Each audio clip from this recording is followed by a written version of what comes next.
আমাদের বিএনপি ভারপ্রাপ্ত চেয়ারম্যান তারেক রহমানের নেতৃত্বে আমরা যে বিগত 16 বছর আন্দোলন সংগ্রাম করেছি, আমরা সেই খুনি হাসিনা, স্বৈরাচার হাসিনাকে পতন করতে সক্ষম হয়েছি। তাই আজকে আমাদের জন্য এটি খুব আনন্দের একটি দিন। আপনারা দেখতে পাচ্ছেন যে মানুষ আনন্দ উল্লাস করছে এবং এখানে আজকে ঢাকার রাজপথ বিএনপির নেতাকর্মীতে পরিপূর্ণ। আমরা আজকে বিজয় র্যালি করব এবং আজকে আমরা যাদেরকে আমরা হারিয়েছি, এই শহীদ ভাইদেরকে এই আন্দোলন সংগ্রাম করতে দিয়ে তাদের রুহের মাগফিরাত কামনা করছি। এবং আমাদের নেতা ভারপ্রাপ্ত চেয়ারম্যান বলেছেন যে বিএনপি যদি রাষ্ট্র পরিচালনার দায়িত্বে আসে, প্রতিটি বিচার, এই খুনি হাসিনার বিচার বাংলাদেশের মাটিতে হবে ইনশাল্লাহ। আমরা বর্তমান অন্তর্বর্তীকালীন সরকার এবং ডক্টর ইউনূস সাহেবকে ধন্যবাদ জানাই যে উনি বাংলাদেশের বহুল প্রতীক্ষিত, মানুষের যে প্রতীক্ষিত নির্বাচন, সেই নির্বাচনের একটি সময়সূচি উনি ঘোষণা করেছেন। আগামী বছরের ফেব্রুয়ারি মাসে এই নির্বাচন অনুষ্ঠিত হবে। বাংলাদেশের মানুষ তাতে একটি স্বস্তি পেয়েছে। এই গত এক বছরে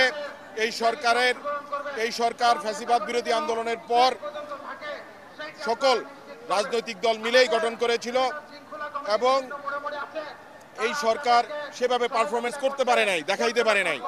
তো কারণ এটা রাজনৈতিক সরকার না, দেশকে স্থিতিশীল করতে গেলে একটা পলিটিক্যাল গভর্নমেন্টের দরকার।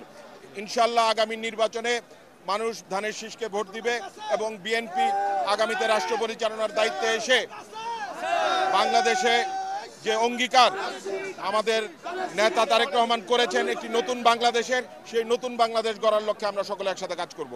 আমরা জাতীয়তাবাদী দল আমরা বিশ্বাস করি যে এই যে কেয়ারটেকার সরকার, আমাদের বর্তমান যে সরকার প্রধান ডক্টর ইউনূস সাহেব বলেছেন যে আগামী ফেব্রুয়ারির মধ্যে নির্বাচন দিবেন এবং আমরা বিশ্বাস করি ফেব্রুয়ারির মধ্যে একটি সুষ্ঠু অবাধ নির্বাচন হবে এবং এই নির্বাচনে আমাদের দেশনেত্রী বেগম খালেদা জিয়া দীর্ঘদিন এই আন্দোলন সংগ্রাম করেছিল একটি সুষ্ঠু অবাধ এবং নির্বাচনের জন্য।